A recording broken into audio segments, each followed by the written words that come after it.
Good morning, and thank you for joining us for today's Daily Market Outlook. Joining me today is Emily from our trading room to tell us more about the recent developments. Emily?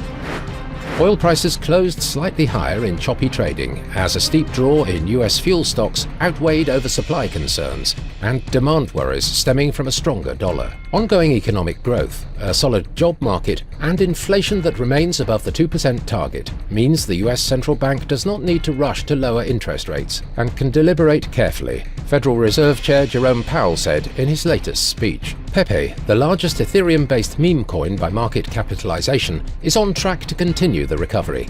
Pepe has climbed approximately 230% from its November the 5th low. The euro-dollar pair corrected downwards in the last session, falling 0.1%. The ROC is giving a negative signal. After a 3.3% dip during the last session, the Bitcoin-dollar pair closed 1.4% in the red.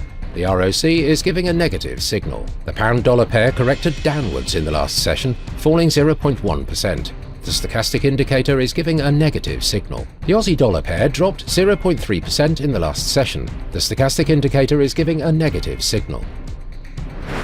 Coming up on the economic calendar, a series of key events will be unveiled, each with its own significance. These economic indicators could influence currencies, stocks and other assets, shaping trading trends and offering strategic opportunities for traders. These economic releases provide a roadmap for what's next in the financial landscape. Understanding the potential outcomes will be essential for managing risk and identifying opportunities. We hope that you've enjoyed today's Market Outlook. On behalf of all of us here, we wish you a productive trading day. Be sure to log in tomorrow morning for the latest news and events from the financial markets. Your trusted choice in online trading.